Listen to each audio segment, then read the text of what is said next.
Welcome to biology on earth. In this video I am going to discuss about tryptophan operon. Now सबसे पहले जो tryptophan operon है, it is the another example of gene regulation in case of E coli which is a prokaryote. तो prokaryotes में हम बात कर रहे हैं जीन रेगुलेशन की, gene regulation at transcription level. तो यहाँ पे सेकंड एग्जांपल है इसकी tryptophan operon.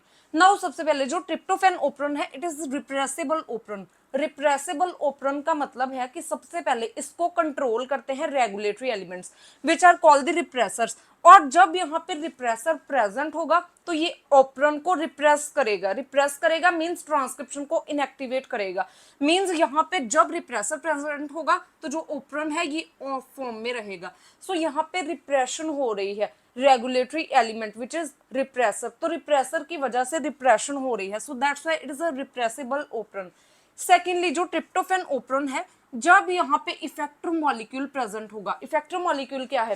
Tryptophan itself is the effector molecule. तो जब यहाँ पे ट्रिप्टोफैन प्रेजेंट होगा तब भी यहाँ पे जो ट्रिप्टोफैन ओपेरॉन है ये इनहिबिटेड फॉर्म में रहेगा। मींस जितने भी इसमें स्ट्रक्चरल जीन्स हैं उनकी ट्रांसक्रिप्शन नहीं होगी। उसके बाद this is a tryptophan operon. अब जो ट्रिप्टोफैन ओपेरॉन है इसका ये ओपेरॉन वाला पोर्शन है और यहाँ पे एक रेगुलेटरी एलिमेंट प्रेजेंट होता है। जो रेगुलेटरी एलिमेंट है इसका एक स्पेसिफिक जीन यहाँ पे प्रेजेंट होता है which is called repressor gene, और इसको हम आर पॉजिटिव के साथ डिनोट करते हैं।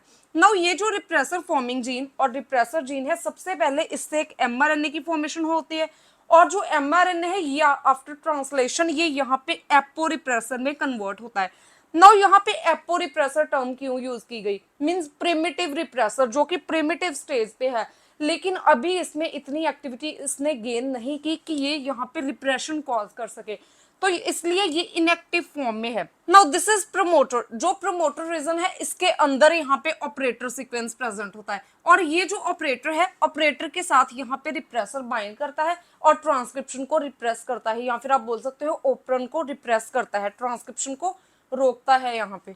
उसके बाद यहाँ पे ट्रांसक्रिप्शन इनिशिएशन साइट है, मींस यहाँ पे ट्रांसक्रिप्शन की इनिशिएशन होगी इस पॉइंट से +1 साइड से।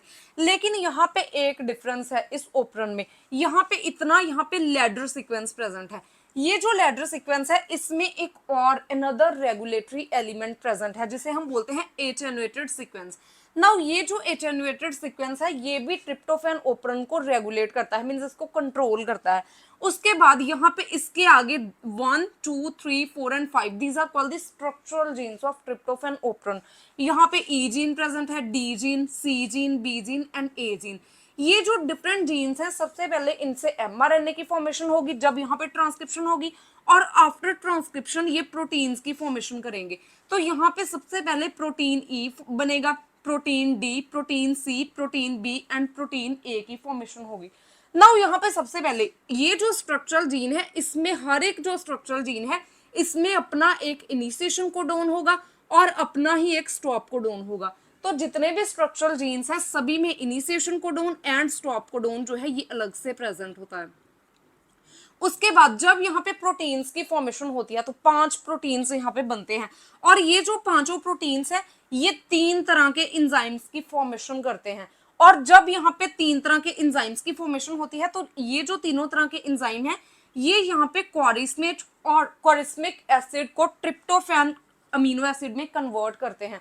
मींस जब यहाँ पे जो स्ट्रक्चरल जीन्स है इनकी ट्रांसक्रिप्शन होती है, इनकी ट्रांसक्रिप्शन से जो प्रोटीन बनता है उसके बाद जो एंजाइम बनता है ये ट्रिप्टोफैन की प्रोडक्शन के लिए चाहिए। तो जब यहाँ पे ट्रिप्टोफैन ओपेरॉन जो है ये ऑन फॉर्म में है तो ट्रिप्टोफैन अमीनो एसिड की प्रोडक्शन होगी। अब हम देखते हैं यहाँ पे negative regulation in case of tryptophan operon. तो ट्रिप्टोफैन ओपेरॉन के केस में पॉजिटिव रेगुलेशन नहीं होती, यहाँ पे ओनली नेगेटिव रेगुलेशन होती है। और जो नेगेटिव रेगुलेशन है इसके लिए 2 एलिमेंट्स चाहिए। सबसे पहले तो हमें पता है रिप्रेसर, जो कि अभी एपो रिप्रेसर की फॉर्म में है। तो जो रिप्रेसर है एक तो ये रिप्रेशन कॉज करता है। उसके बाद second is attenuation. Attenuation is mediated by attenuated sequence which are present here. ये भी जो ट्रिप्टोफैन ओपेरॉन है इसकी नेगेटिव रेगुलेशन में हेल्प करते हैं।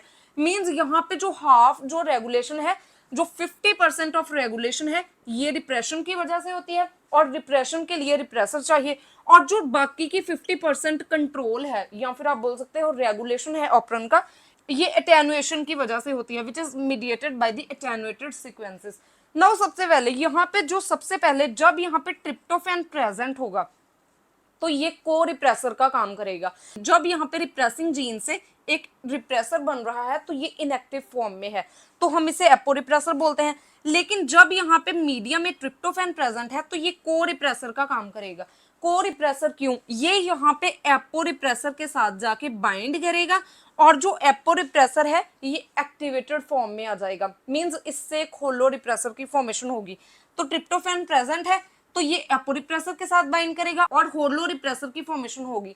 और ये जो होलो रिप्रेसर है ये यहाँ से इस ऑपरेटर सीक्वेंस के साथ ऐसे बाइंड करेगा और जब ये ऑपरेटर के साथ बाइंड करता है तो ट्रिप्टोफैन ओप्रोन ऑफ हो जाएगा, मींस जितने भी स्ट्रक्चरल जीन्स हैं इनकी ट्रांसक्रिप्शन यहाँ पे इनहिबिट हो जाएगी और इससे क्या होगा कि जो ट्रांसक्रिप्शन रेट है ये डिक्रीज हो जाएगा then the basal transcription rate.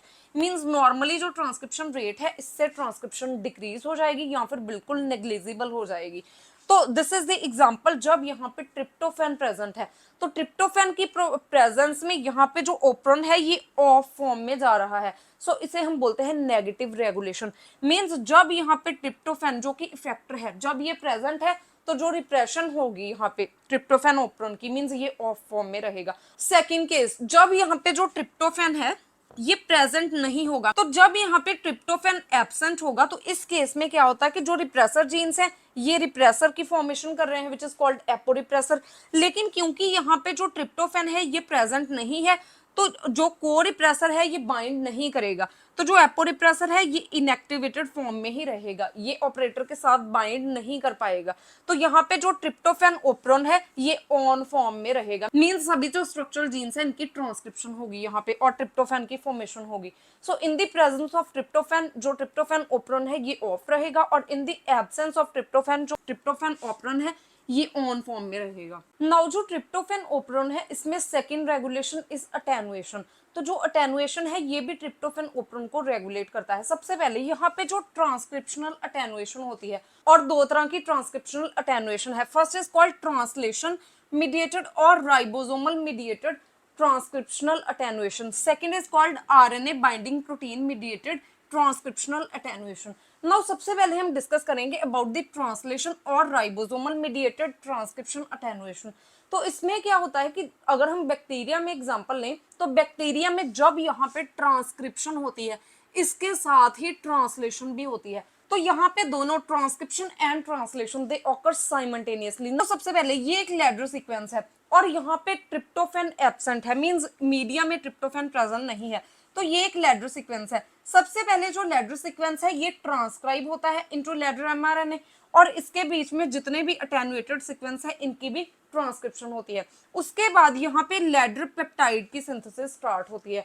Now सबसे पहले जब यहाँ पे जो लैडर एमआरएनए बन रहा है इसके साथ ही यहाँ पे जो लैडर पेप्टाइड है इसकी सिंथेसिस भी स्टार्ट हो जाएगी। नाउ जो लैडर सीक्वेंस है इसमें टोटल 14 अमीनो एसिड्स प्रेजेंट होते हैं और जो लास्ट वाले 2 अमीनो एसिड्स हैं ये है ट्रिप्टोफैन।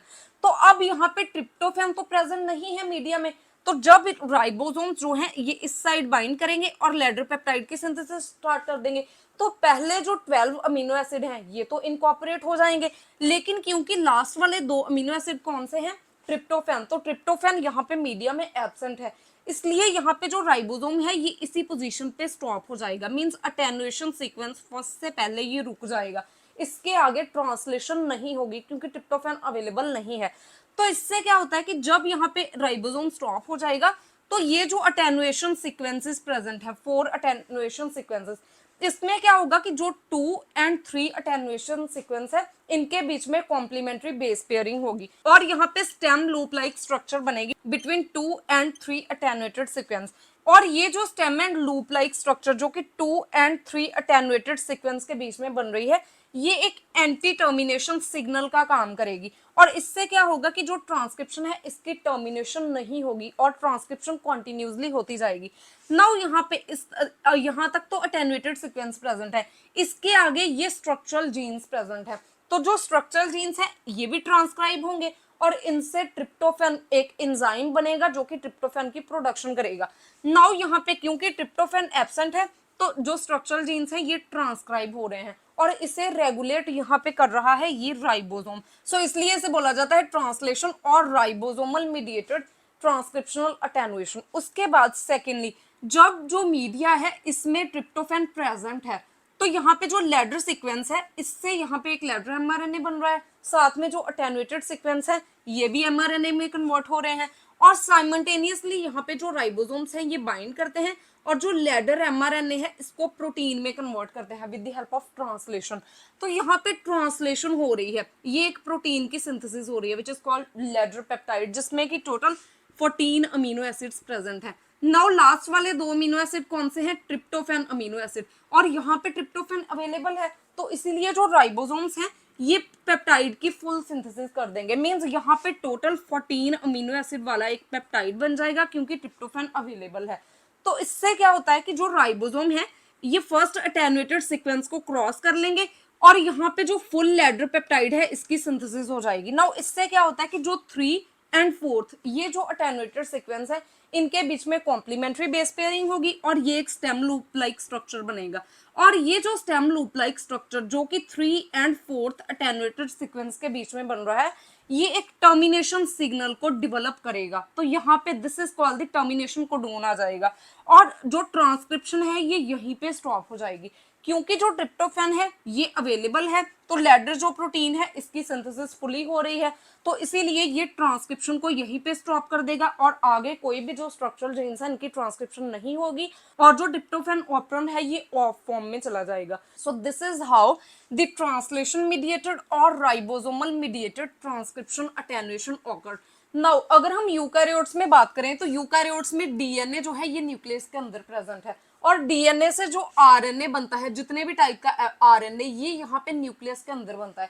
उसके बाद यहाँ पे जो एमआरएनए है ये न्यूक्लियस से बाहर साइटोसोल में मूव करता है और फिर जाके ट्रांसलेशन होती है। मींस जो ट्रांसक्रिप्शन एंड ट्रांसलेशन है, जो न्यूक्लियर जीन्स की ट्रांसक्रिप्शन एंड ट्रांसलेशन है ये सेपरेटली होगी। मींस ये डिफरेंट ऑर्गेनेलीज में हो रही हैं। इवन जो ट्रांसक्रिप्शन है ये न्यूक्लियस में हो रही है और ट्रांसलेशन जो है ये साइटोसोल में हो रही है।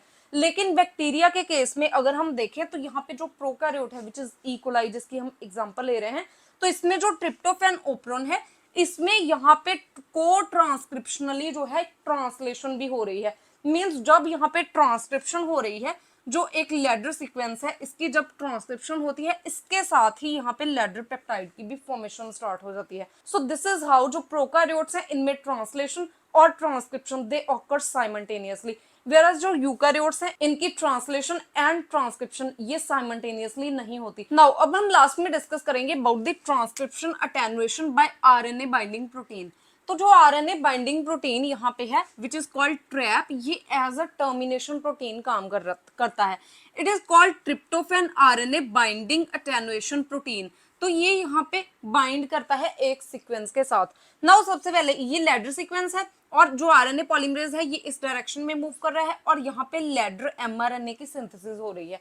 नाउ सबसे पहले यहाँ पे जो ट्रैप प्रोटीन है ये अभी इनएक्टिव फॉर्म में है और जब यहाँ पे ट्रिप्टोफैन प्रेजेंट होगा मीडिया में तो यहाँ पे जो ट्रैप है ये एक्टिव फॉर्म में कन्वर्ट हो जाएगा। जब जो ट्रैप है ये एक्टिव फॉर्म में कन्वर्ट हो जाएगा तो यहाँ पे जो लैडर एमआरएनए बन रहा है इसमें एक यहाँ पे ट्रैप सीक्वेंस प्रेजेंट होगा, इसके साथ जो ट्रैप प्रोटीन है ये बाइंड कर जाएगा। जब यहाँ पे ट्रैप प्रोटीन इस सीक्वेंस के साथ बाइंड करेगा तो यहाँ पे एक hair pin like structure generate होगी इस एमआरएनए में और ये जो हेयर पिन स्ट्रक्चर है this is called the stem and loop structure. ये एक यहाँ पे टर्मिनेशन सिग्नल का काम करेगी और इससे क्या होगा कि जो ट्रांसक्रिप्शन है ये टर्मिनेट हो जाएगी। सेकेंडली जब मीडिया में जो ट्रिप्टोफैन है ये एब्सेंट हो मींस प्रेजेंट नहीं है ट्रिप्टोफैन तो जो ट्रैप है ये इनएक्टिवेटेड फॉर्म में ही रहेगा। यहाँ पे ये जो सीक्वेंस ट्रैप सीक्वेंस है एमआरएनए में इसके साथ ये बाइंड नहीं कर पाएगा, कोई भी हेयर पिन लाइक स्ट्रक्चर की फॉर्मेशन नहीं होगी और जब यहाँ पे टर्मिनेशन सिग्नल नहीं है तो जो ट्रांसक्रिप्शन है ये कंटिन्यूसली होती रहेगी। This is all about the tryptophan operon which is the example of gene regulation in case of prokaryotes. If you have any type of query regarding this topic, please ask me in comment section, and if you find the content useful, please like and share the video and subscribe my channel Biology on Earth.